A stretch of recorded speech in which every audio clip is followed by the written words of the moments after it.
I think it's easier than you think. It's cheaper than you think. It's just a matter of like having education and awareness, like, and just really like action. You know what I mean? Like it's gonna provide a lot of opportunities. You know what I mean?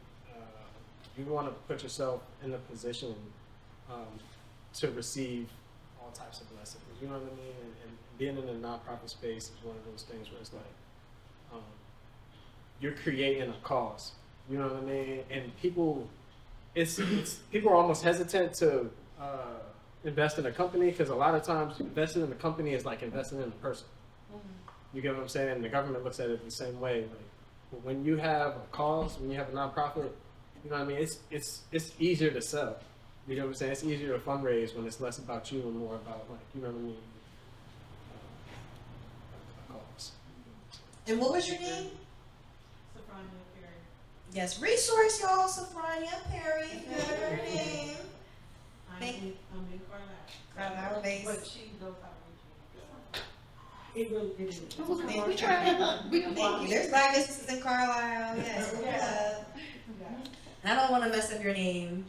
Shy. Yes. What's your question, Mus? So it's more so just feedback. So, honestly, I just want to say thank you, Elise, for putting this together, and all of you guys just coming out and sharing your knowledge with us and everything, especially being in your profession. While I was sitting here this evening, I was thinking about something that I heard. Some of you may know I work in finance, work in New York Life. However, I'm a part of the African American market unit within New York Life. So we were invited to go to LA back in February just to learn more about our community and how to give back to our community, right? And again, as I'm sitting here thinking about everything that you guys have been providing for communities, the one thing I thought about when I was in LA, I just want to read this to you guys. It says, even if Black and Latino households had gained wealth at the same rate as white households over the last 30 years, they'd still be behind today. It says white families averaged $656,000 in 2013. Black families would have averaged $123,000, and Latino families would have averaged $107,000. So to summarize that, I just want to say thank you for you guys, for sharing your knowledge, because we really need your expertise in this area. Just the fact that we still have to close this wealth gap that we have right now, we really need you guys out here to, basically put our people on. To summarize it, just keep doing what you're doing. So I just want to thank you all of you guys.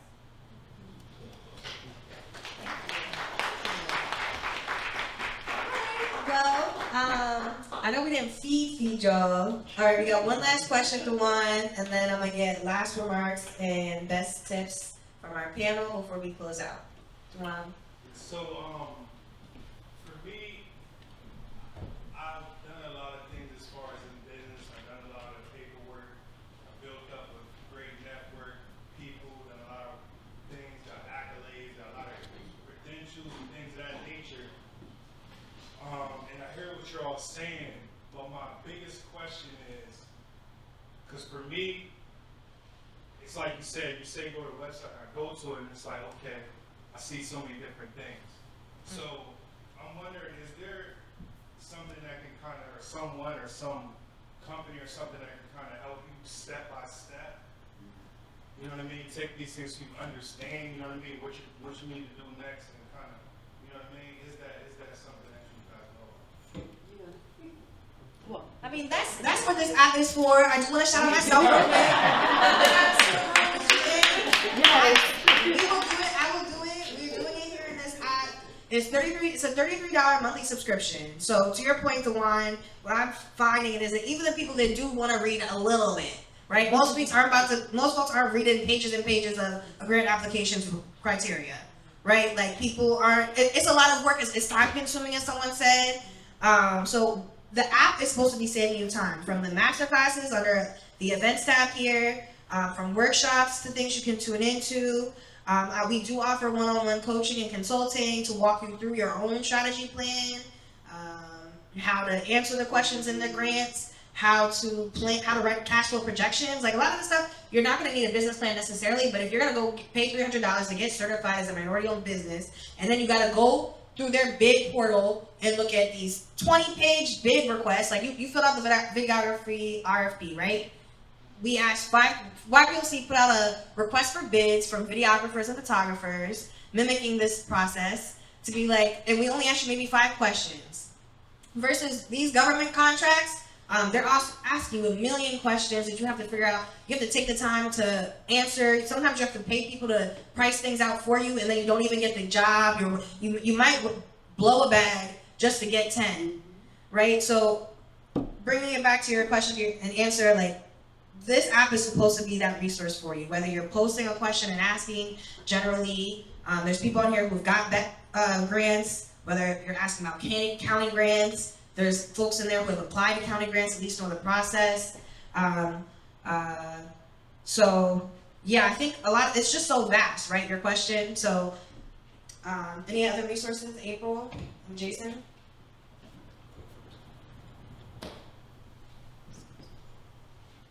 Yes, so one of the resources that I love to point people in the direction to is Mr. Richard Utley. Has anyone ever heard of his name before? He came up with the Black Business Directory. I don't know about y'all, but that is a phenomenal resource when I need to see who's out there that's Black, minority-owned, business, disadvantaged enterprise. Like if I need an MWDBE, I'm going there. Also, you have Badismo, go right onto DGS's website and look, they have a list of different businesses, minority-owned businesses that consulting, and that includes consulting businesses that will help you. I don't know if you guys know Jillian Sumter. She is a phenomenal consultant, business consultant. She provides classes. We're actually working together for our business lobbying day, which I was speaking about earlier, where you will come and learn about the step-by-step, how to go through Department of State, how to go through the grant process, the grant writing process with DCED. You'll even meet the people. Cause see, that's what I'm about. I'm like, it's one thing to go on the website and fill out all the paperwork, and yes, it's time consuming. It's another thing to actually have a conversation with somebody, to be able to have that face to face with them, because then your personal questions that you can't ask on the website, you can ask them right then and there. And I'm like, bring them to the table, because we don't get, again, and I feel like I'm repeating a little bit, and I apologize for that, but we don't get those opportunities. So I love the fact that we're having spaces like this where we can then expose ourselves to not only brand new ideas that we would have never thought about, but then also just reconnecting ourselves with the resources that are already made available to us. What was her name again? Jillian Sumter. Jillian Sumter, yes. I'm sorry, you know what? Ooh. Okay. The devil is a lie and the truth ain't in you. I am so sorry. Let me take that back. Jillian Lawrence. Oh, yes. Woo! Yes. Forgive me. No, forgive me. Jillian, forgive me. I love you, boo. Right. It's like KS Consulting or something. She's the coach out here. Yes. I forget that. She's a business coach and she's also a doula. So it's one of those things where there's a space where she felt the exact same way that a lot of us were feeling, where there wasn't an area to learn about small business and how to become certified and how to go through that process. So she created that space. And now she's been very successful in that space. And I know a couple of people that have actually gone through a program and they're successful. So I'm like, be the bridge, connect the folk. SBDC and SCORE are 2 free coaching services. Yeah, them as well. We also have assets in Lancaster. Assets in Lancaster gives micro lending. They have great coaching programs that we post on the app as well.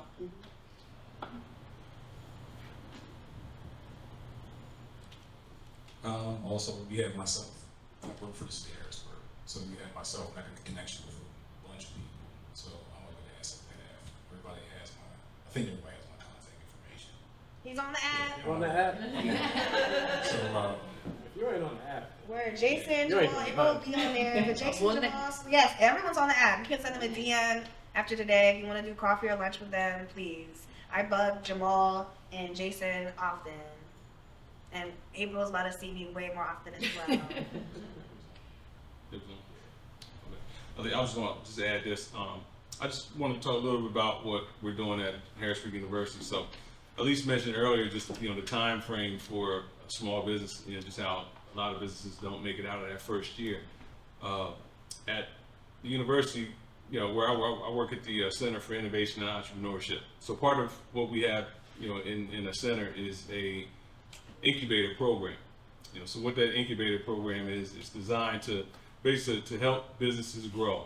Help you work through some of the initial problems that some businesses have. So if it's an idea that you're looking for, or if you're figuring out how to try and get funded, or even before that, because I think sometimes, obviously businesses need money, but I think sometimes, chasing the money and getting that money too soon before you're really ready, it could be a gift and a curse.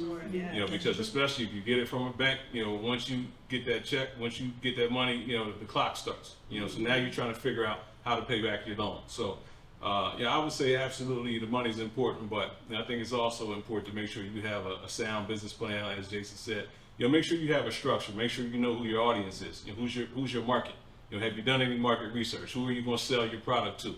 All those things are important. So, through our incubator program, we can work with a business anywhere from 12 to 18 months. So, what we're trying to do is affect that 1 year period where businesses don't make it out of.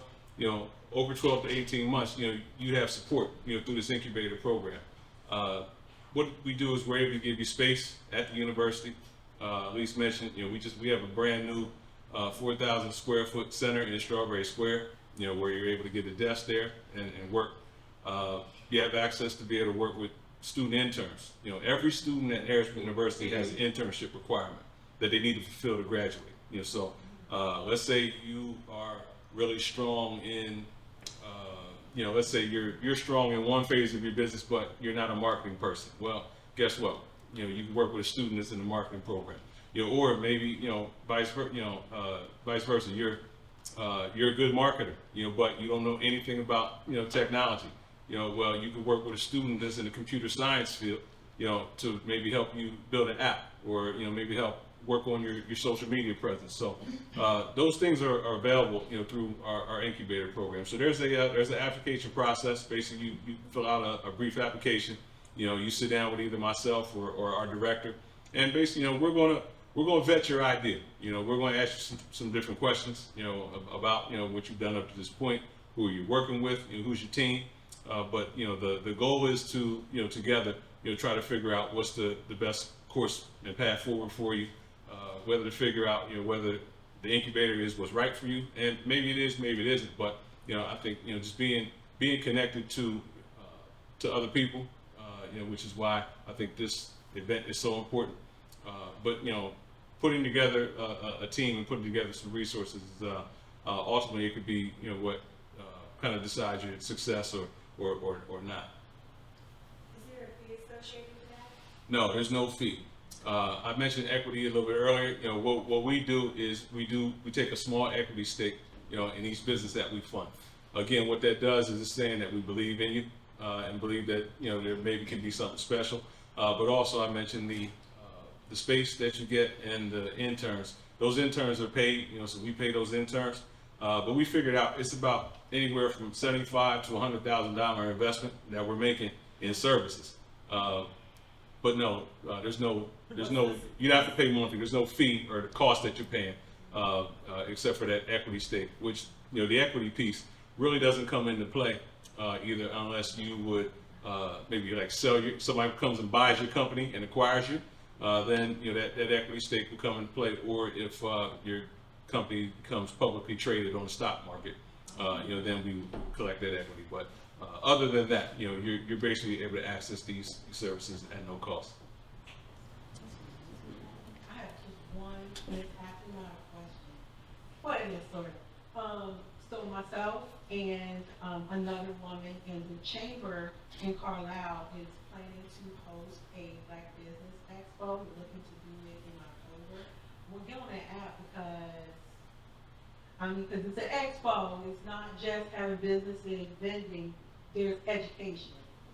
So I hope you're reaching out to because there are a lot of Blacks in Carlisle that are trying to have their own businesses, and they need education about the business. So I I would do that. Thank you. Just one thing if I could. I would also invite you all to our Kaylee Roy Irvis Day of Action, which is Tuesday, May 23rd, 2023. It'll be at the Capitol Complex. It is a full day, and we will have panel discussions where we will be discussing education, our Black presence in education. We'll also be discussing Black business and our Black women experience in labor. We'll also be discussing Black health equity, cannabis, and we also will be discussing, there's one more and I can't think of it off the top of my head, but I do have information about that. It is free for you to come. Yes, we'll feed you. We'll make sure that you guys are fed as well. They got money. Okay. We got a little time. But we will, it's a two-day event, so we'll have a welcome reception on the 22nd, and that'll be at the district at 6 o'clock. It's free. Come on out. That'll be a space for you to see some of the people from the state departments as well as the members of the House of Representatives.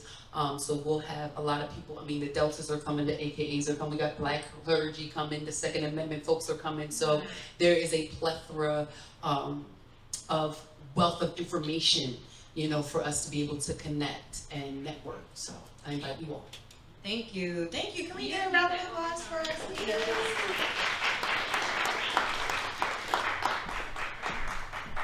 And thank you all even more for showing up, taking up space, asking the questions, participating. As we close out, I do want to remind you that this is just the first of many, many Juneteenth events that are coming up. As far as this event series, the State of Black Economics, we have 3 more workshops that you can attend. You can attend these all virtually. If you want to see the recording of this, it will be posted on the Black app. So once you become a member, you'll get access to this footage and all that. But we're going to be talking about how to make money from events, how to make money from subscriptions and podcasts. The Monday after, we're talking about how to turn your leads into dollars, marketing stuff. And then the last one, the 22nd, we'll be talking about these other loans and funding and business credit and things like that. That will help you get prepared for these bigger bags that y'all about to secure. Consider joining a YPOC member, join Black, our CEO app, and fail faster. I double dog dare all of y'all after tonight when you leave here to go and shoot your shot, as Swiss would say. Go and hit up 100 people. You thought reaching out to 2, 3, 5 people to help you figure out where to go next was going to get you to where you got to get to. No, you got to hit up like 100. You got to 10x all the numbers, all the little bit that you was doing. I double dog dare all of y'all to go out and 10x whatever effort you were putting in for this startup, for this passion of yours, this passion career. I implore you to go even harder. Last remarks from our panelists. What best tips, practices, next steps you suggest any business owners in here should hone in on, should do, read, get, whatever, in order for their business to stay in business? Jason. I think it's quick. This is kind of easy for me to say this, something I talk about all the time. Being from Harrisburg, originally from Harrisburg, a lot of people are here from Harrisburg. You need to look at a lot of things that are going on in your areas and neighborhoods and communities. A lot of things that we want to do, and you want things to strive, you want businesses to come through, but we are missing a lot of services, resources, other things that we don't have in areas for your business to strive. So again, you want to have a walkable community. There's a lot of things that we don't have in the city. That is something that we can all do is working together. Because again, I'm just a city, just like all these people up here are we're individuals, but we can do this together as one, as a team. That's the only way that we can get this to move on. Like we don't have services like basic things like grocery stores in certain neighborhoods. You have one grocery store for 50,000 people. The thing with the grocery store is bringing foot traffic. It's a large big box location that actually helps small businesses around in these areas. In key areas within the city, we need those things between uptown, downtown, midtown, and another location on the hill. Another part that we're missing is transportation. Again, you have to have transportation in a lot of areas for people to get places. This area is a drivable community. Well, yeah, this area is a drivable community, but things that drivable community not by choice. Right. So if you have a more viable transportation system that can help people get from A point A to point B, you alleviate a lot of problems. We have a lot of blighted properties in the area, as far as vacant blighted properties, vacant land, and so forth in the area that are consuming a lot of the resources that we have, and adds to your tax base, and also adds to utility costs. These are things that are viable for you to look at as a business owner, where you're actually going to move your business, where you're going to push your business, and look at the community around you. Put this down. You look at the community around you that can help your business out. So that's one thing that you have to do. Again, you are one community. Again, you have Harrisburg City, Sweater, Susquehanna Township, Lower Paxton, things, all that is Harrisburg. So how do you bring everything to go back into the city? So I know a lot of people have issues with parking and so forth and so forth. Again, we don't own the parking, but the caveat to that is if you had businesses downtown, you would be likely to pay for parking because you have something to do, rather than just pay for a ticket. So you have to take in consideration that Harrisburg has had, again, I'm not going to tell my age, but Harrisburg has had like a couple different transitions through, especially the downtown space. We went from basically retail, then you went to the club scene, and then you have restaurants. So again, how do you bring all those together as one? A lot of things people are depicted on, like the state workers coming back and forth to work. Again, the state workers only here a part of the time. So your focus is to focus on the actual residents in your area, in your community, to actually bring businesses in. So I'll leave you with this. If I was a Fortune 500 company and I'm looking around trying to figure out where I'm going to go, and I have Harrisburg courting me. So 3 things that always pick out about Harrisburg, whether I know of and probably everybody knows, is probably going to shake their head and smile like, damn, that's true. Harrisburg is always noted for 3 things. It is, cost of living is low. It's a good place to raise a family, meaning the immediate areas outside of the city. Third one, are 2 hours away from every metropolitan city in the Northeast. So again, how do you reverse that to make everybody come here? You have to turn this place into a destination place versus just a pass-through. So that's one thing you always have to think about when you're opening your business. What are you going to do to actually make a difference and actually bringing something, a viable resource or service in your community? If you're looking for more resources and services to come in the community to help you out with your business, again, you can come and talk to me. I'll give everybody my, if it's not on, I'll give everybody my information again to talk to, because again, we have to do all this together as one, because there are a lot of things that we don't have that actually make this a more thriving community, more thriving neighborhood for everybody to have. So, and again, this is something that's been going on for a very long time, 30 plus years. So again, how do you change and reverse that effect? We have a lot of resources in the room, and one other thing that I'm going to say in this is, as the city of Harrisburg, and again, a lot of people don't work together. A lot of people want to be king. So how do you change and actually work together as one? Everybody can be king in their own castle, but at the end of the day, who's coming to visit you? Exactly. So again, I'll reach everybody my information. Everybody can reach out to me, because again, I'm always a person to actually talk to people and actually try to connect people. Like I said, we have a great panelists up here. Again, we have a great group of people here. So again, how do you spread this out that actually brings community in more, to actually bring more people in to actually work together versus people being siloed trying to do everything on their own? You want to get that grant money? We had, like, there's a couple people here that were at the last public meeting we were at about the ARPA funds.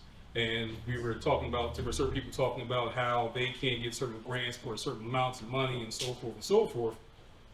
Just like we said, you got to partner with people. That's how you get that money. I mean, you may not have that program, but somebody else may have that program. So we're up here with a couple of different individuals. Like, for instance, I work for the city. Jamal works for Harrisburg University. A couple of entities, and again, history of Harrisburg, something that needs to be bypassed. You have issues with the school district. You have issues with everybody else in the community. You have issues with HAC. How do you get all those entities to work together? Again, it has to be a full circle, because education is key for getting anything to go forward. If you don't have that, guess what? You're going to be still stuck in the same mundane thing over and over and over again. So how do you bypass it and how you go forward? You have to work together. And again, that's why we're up here today. Lucky thing, I know this guy, so I've known him for a very long time. But the thing is, it's like working together, it brings together it makes the community whole again. And we have like people in place that are actually trying to make that happen. Again, just like we're on this panel, I guess like everybody here is trying to do the same thing.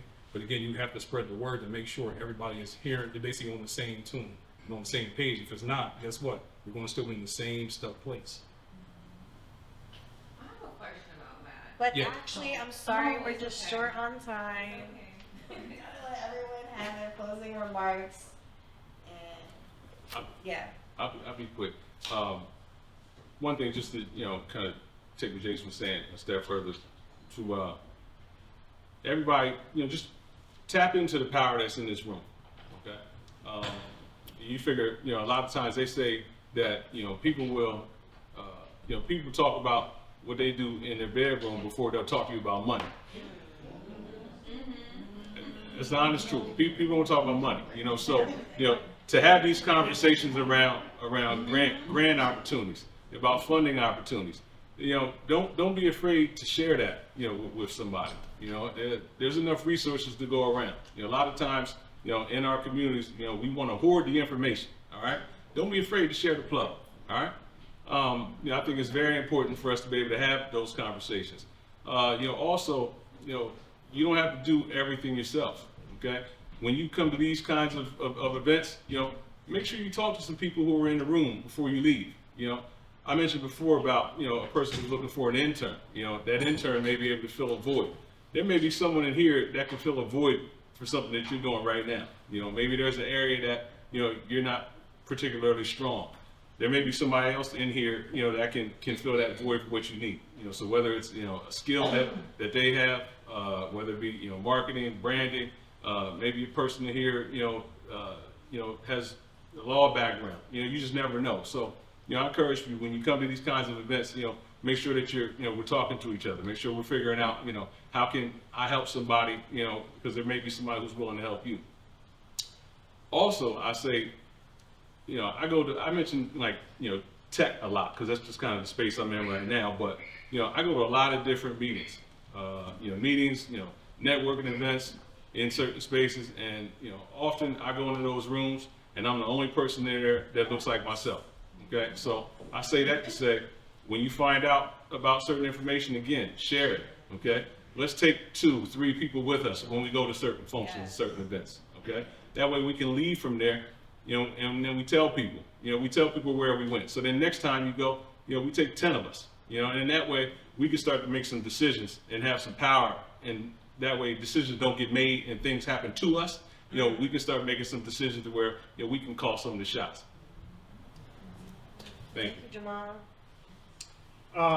In closing, I want to thank all you guys. I want to all appreciate the value and space that Elise has provided.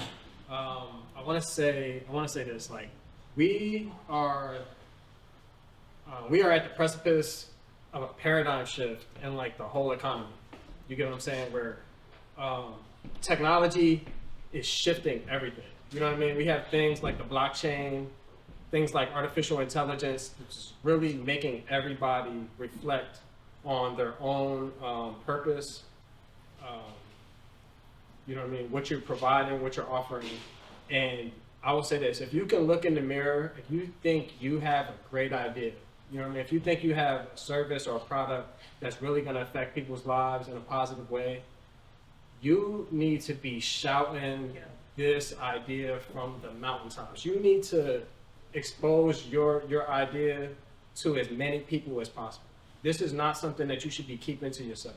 If you think that your product or your service or your business is one of those things that's going to survive the test of time, that's going to really add value to people's lives, you need to put it in front of as many people as possible. You need to be in as many spaces like this as possible, because you really don't know what's for you until, you know what I mean, until you put it out there. Somebody is literally looking for you, like somebody with your skill set, and they can't find you. You get what I'm saying? And we're all doing the same thing in our own worlds. The beauty in these type of spaces is it connects people. you need to open yourself to as many opportunities as possible. You get what I'm saying? And once you start to look at your business as something that's providing value and not just a hustle for you to flip off of, that's really gonna change things for you. You get what I'm saying? Once you really start focusing on, look, how can I add value? How can I make a contribution to society? You know what I mean? Not to get too preachy, but God is going to provide for you. You get what I'm saying? Like that, and I'm a walking testament. I used to look at what I do as a hustle. You know what I mean? And I really was serving nobody but myself. It really wasn't until I looked at it like, yo, I really can change people's lives what I do. And I started looking at myself as more of a servant. And that's what really like changed the game for me. That's when I really went from living in scarcity to living in abundance. You get what I'm saying? And that's kind of what I want for all you guys, is that shift in mindset to where it's like, nah, I've got something that's valuable that I'm bringing to the world. And in turn, you know what I mean, I will be rewarded. If not today, then, you know, in time, if you open yourself up to it. So, thank you. Thank you, sis. That was amazing, right? Like, how did you top that? How did you close up on that, right? No, that was awesome. No, I would just say, one, be encouraged. Start there. Encourage yourself in whatever it is that you're passionate about. Because when you start to believe in yourself that you have the skill set, you have the knowledge, you have the capability to push whatever business idea you have forward, you are 50% to the finish line, okay, of making it a success of what you want it to be. I would also then say, be encouraged to get out there and talk to folks. Go to different events that you would normally not go to, right? So, okay, this may be something different for you. Maybe this is a space that you're comfortable in this space. Well, what about, and I'm just gonna say Capitol Hill. What about Capitol Hill? Have you came up to Capitol Hill yet? Oh no, I don't know about that. You know, but you're welcome there. And that's where the money is there. So come to where the money resides. We going where the money resides, okay? And where the money resides is up there in Capitol Hill, right? And like you were saying, get with the people that are out there. Go to these websites and start looking up, like Google the weirdest stuff, how to find money in mental health, how to find in PA. Like when you start to Google just practical things, you'd be surprised how many organizations will be out there to willingly help you and give you that space and that money. For myself, being a yoga instructor, there was no space for Black yoga instructors. There wasn't a market space for that. I had to literally create that space. And once I understood that, like he was saying, this is a service. You get to do this. You get to provide your gifts and talents to the world. And one of the things that I've always kept in the back of my head is I want to die empty. I don't want to die with all these dreams and passions and goals and aspirations in my head, because the richest place there is a graveyard. There are so many people that don't get the opportunity. So when I say stay encouraged, be encouraged. Believe in yourself. Start talking about it. Get in front of those uncomfortable spaces that you normally wouldn't be in. Get into some spaces like that, because guess what?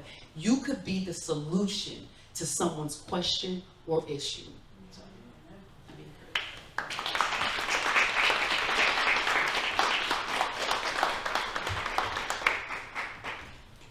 All right, y'all. On to the after party. Thank you, Elise. Yeah, for your